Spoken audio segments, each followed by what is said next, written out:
Sejam bem-vindos à série Memória da Rabeca Brasileira, também em versão podcast, graças ao patrocínio do projeto Madeira que Cupim Não Rói, em parceria com a Universidade de Illinois, nos Estados Unidos. Eu sou Caio Padilha e nessa segunda temporada contamos com edição e trabalhos técnicos de Rafael Gonzaga.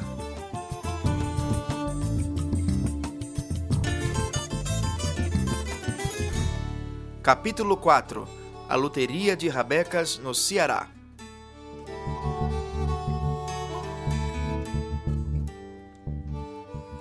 Seja à mão livre ou em moldes milimétricos, a partir de tábuas, cabaças, latas, panelas ou até canos PVC, os livros de Gilmar de Carvalho e Francisco Souza sobre as rabecas do Ceará atestam a criatividade da loteria popular em busca de construir possibilidades de se expressar sonoramente. Conforme encontramos em um dos prefácios, destacamos uma citação interessante, abro aspas, a loteria é uma contribuição deste livro para uma compreensão do que significa tocar rabeca, desde o improviso dos talos de palmeiras, passando pelas latas de pólvora ou de óleo de cozinha, chegando à profissionalização que exigia um instrumento de melhor qualidade.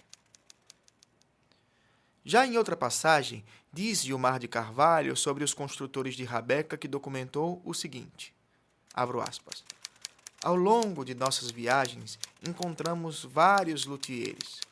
Graças à liberdade que desfrutam, as rabecas são feitas de vários tipos de madeiras, com diferentes técnicas. A rabeca de coxo, por exemplo, é escavada em um tronco mais fornido. O corpo do instrumento é uma peça única. Outras rabecas contam com moldes para a feitura de tampos, fundos e laterais.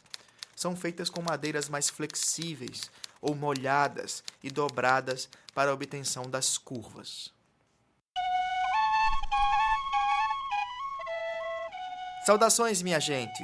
Eu sou Caio Padilha e essa é a versão podcast da série Memória da Rabeca Brasileira, iniciada em abril de 2020 no YouTube, em parceria com a Lafia Filmes de Marcouse de França.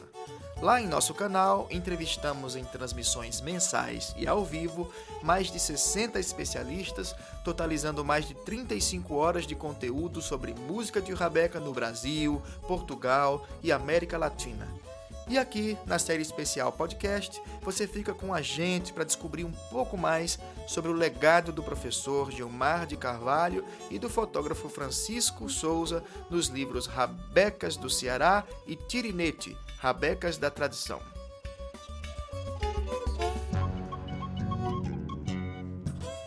Para começo de conversa, Gilmar de Carvalho deixa clara a sua posição em relação à materialidade das rabecas. Abro aspas. Sempre soubemos que a rabeca não é um violino tosco, mas um instrumento de cordas com personalidade e com a peculiaridade de ser feito e tocado sem o rigor de seu contraparente erudito que pontifica nas orquestras sinfônicas e filarmônicas. Os livros Rabecas do Ceará e Tirinete, Rabecas da Tradição, apontam para a complexidade de matérias e saberes envolvidos na artesania sertaneja de instrumentos musicais. Madeiras como pau-d'arco, inharé, aroeira, umburana, paraíba, buriti, pinho, cedro, entre outras, são obtidas das mais variadas formas ou até cultivadas pelos próprios construtores. Junto com as cordas de couro ou tripa de carneiro, breus de resina vegetal, arcos em crinas de cavalo, cavaletes de chifres ou materiais naturais improvisados para colar madeira, colocam as rabecas em relação direta com o meio ambiente em que é construída. Gilmar chega até mesmo a demonstrar preocupação com os processos de desertificação do semiárido como um impacto direto nas tradições de artesania musical. Mas a sagacidade dos rabequeiros os levam muito além de materiais convencionais ou naturais e os desafiam a usar qualquer ressonador que esteja disponível para amplificar o som de arcos friccionando cordas. uma riqueza plural de timbres, formatos, cores, técnicas, afinações bastante experimentais, com plásticos, Flanders, cano PVC, etc. Seu Manuel Sé é um dos mestres integrantes do livro do professor Gilmar e Francisco Souza, que enxergou numa panela velha a possibilidade de produzir uma rabeca. Diz ele bem assim: "Tava jogada lá, eu pedi para inventar essa música." Já o rabequeiro Luiz Costa usou uma lata de pólvora para explodir sua imaginação musical e fazer sua própria rabeca artesanal, uma que preferiu a ferrugem ao rói-rói de cupins. São algumas das soluções muito criativas, também imaginadas pelo rabequeiro Chico Barreiro, para construir sua rabeca elétrica montada em cano PVC, conforme já mencionamos. Para Gilmar, as ferramentas e técnicas, tanto da rabeca cortada a facão, quanto aquela mais polida, envernizada, nos chamados violinos paulistas, relacionam processos de aprendizado, transmissão e de fixação do conhecimento que se perfazem no campo da memória.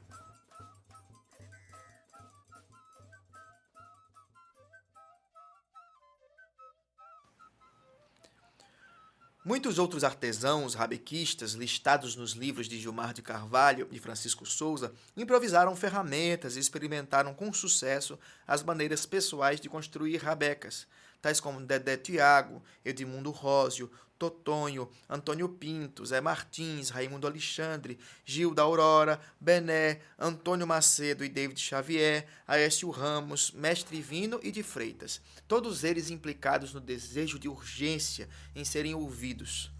Ouçamos, então, o que de Freitas tem a dizer sobre esse tema, diretamente lá do Cariri cearense.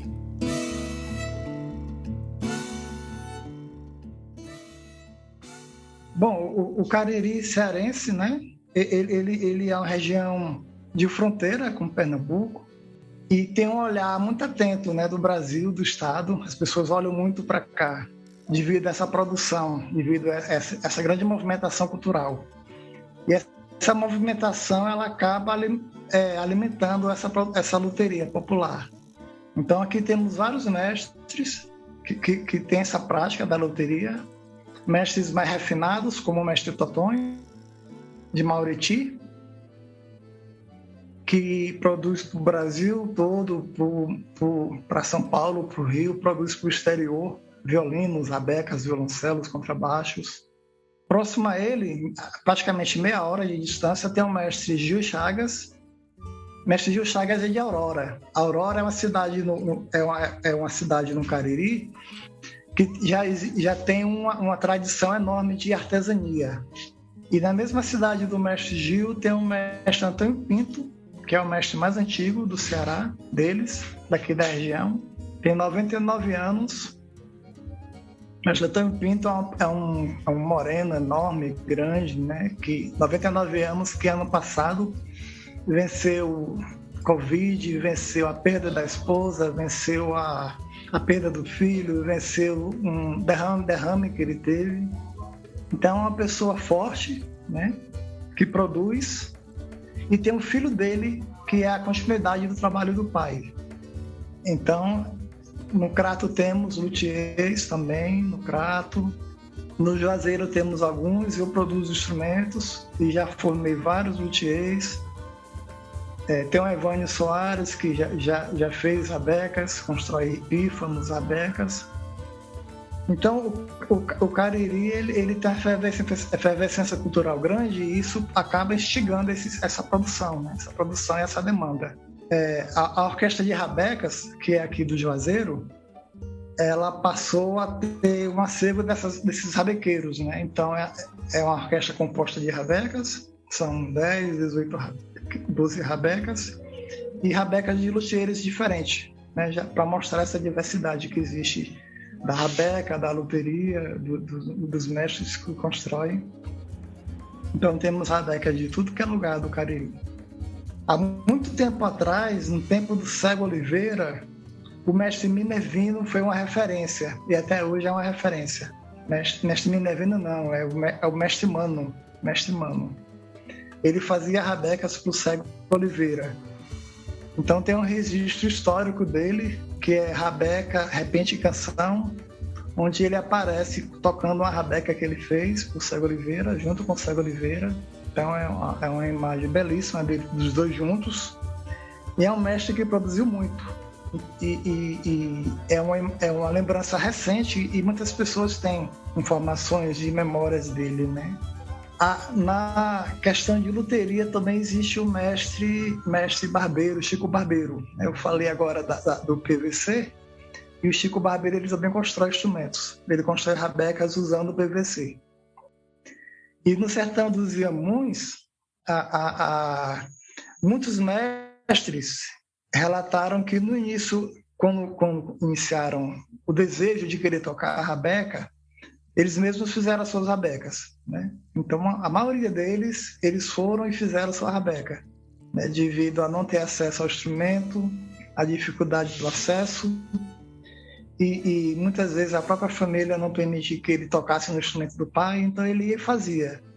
Então, eles relatam que faziam rabecas de madeira no mato, muitos usaram cabaças para fazer rabecas, alguns usaram latas de óleo, né? Latas para produzir seu instrumento. E uma característica comum de todos esses luthiers é a geniosidade de criar de ferramentas, né? De criar maneiras de trabalhar, né? Então eles são muito criativos, todos em buscar formas de dar forma ao instrumento, né? Então, eles usam as ferramentas mais extravagantes e belas que você possa pensar, assim, né? Criativas, usar. O mestre Antônio Pinto, ele usa uma máquina de costura para serrar madeira. Ele bota uma lâmina de tico-tico no lugar da agulha, né? Outro usa um ralador de milho para ralar madeira. É muito bonito, né? Além da construção do instrumento em si, que já é riquíssimo, existem esses utensílios que eles acabam adaptando da própria casa, a máquina de costura, um ralador de milho, né? E essas coisas, uma faca de mesa, uma tesoura, e com isso eles constroem, né, esse instrumento. E o bonito é que essa rabeca, ela sempre tem essa ligação, né? A rabeca sempre tem essa ligação da pessoa, o mestre, o artesão, o músico, com o lugar e com o seu meio social mesmo, né? Então, a rabeca, ela diz muito disso, né? Desse universo dessa pessoa. Eu costumo dizer que a rabeca é uma assinatura, né? Desse músico. Ela descreve ele, descreve o lugar dele, descreve a natureza, sua condição social, né? Então, a rabeca, ela tem essa beleza por isso, né? Ela traz essa intimidade da pessoa, porque ela usa o que ela tem ao redor, ela usa o que está próximo dela, né? No projeto Madeira que com Pinot Roy, né? Eu como convivo muito com os grupos da tradição, com os mestres, e é comum você ouvir entre eles que o sagrado e o profano devem caminham juntos, né? O sagrado e o profano caminham sempre junto, em tudo. Tudo que você pensar, existe algo sagrado e existe o profano, né? Que faz parte do nosso dia a dia. E disso não se a luteria, ela não se isola disso, né? Então, o mestre Gil, por exemplo, ele fez uma promessa ao Padre Cício para fazer uma rabeca, por ele ter sido contemplado como mestre da cultura, né? Ele conversando com o mestre Gilmar de Carvalho, numa das visitas dele. Então, o mestre Antônio Pinto, o mestre Gil, fez essa promessa, que quando fosse contemplado, ele faria essa rabeca que levaria. E assim ele fez, né? Assim ele fez.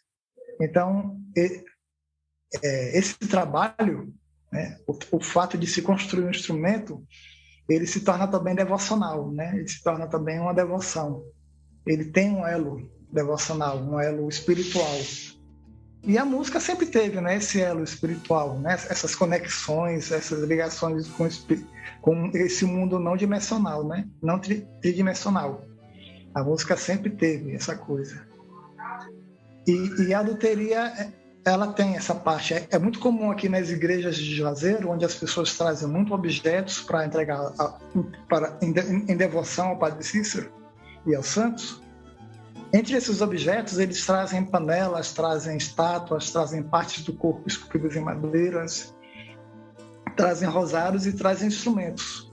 Então é comum você ver nos museus aqui do Cariri, do Juazeiro, rabeca, pífano, sanfonas, muita sanfona, né? Tem muita sanfona pé de bode, que você nem encontra mais em lugar nenhum, no Museu tem, porque a pessoa fez uma promessa e a promessa o instrumento era o pagamento dessa promessa, né?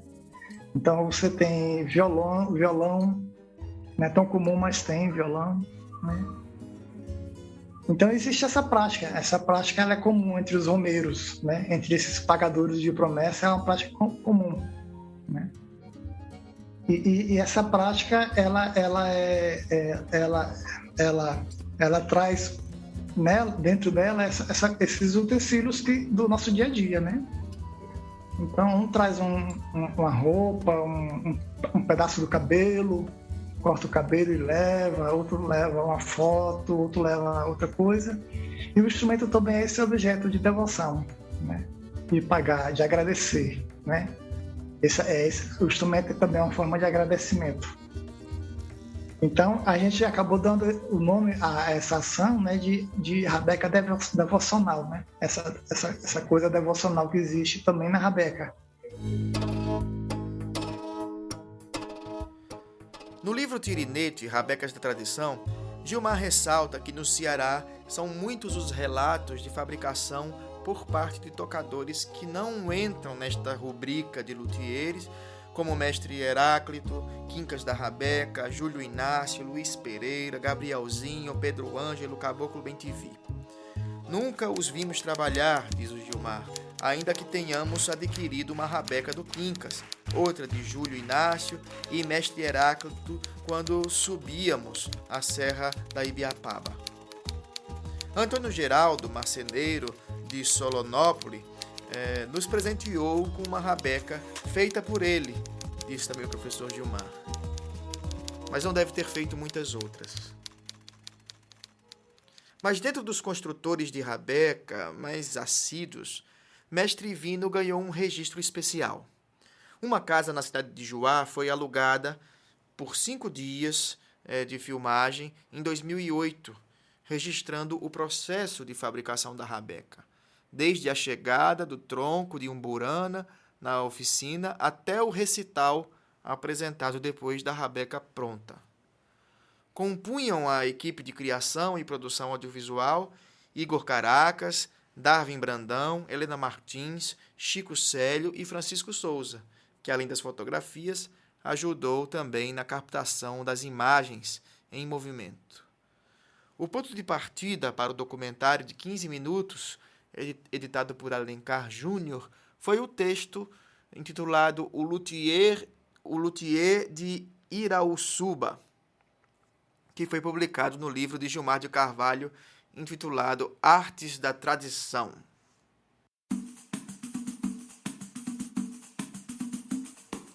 Se você gostou do conteúdo deste podcast, se inscreva no canal para não perder os próximos episódios e recomende o mesmo aos amigos e familiares. Essa produção conta com a colaboração do professor rabequeiro do Ceará, Fabiano de Cristo, e do etnomusicólogo de Illinois, Estados Unidos, Michael Silvers. Essa segunda temporada do Memória da Rabeca Brasileira, na versão podcast, contou com o patrocínio do projeto Madeira que Cupim Não Rói, em parceria com a Universidade de Illinois. E aqui falando, o rabequeiro Caio Padilha, deixando um grande abraço para vocês. Até o próximo episódio inédito do Memória da Rabeca Brasileira, no mês que vem. Tchau, tchau!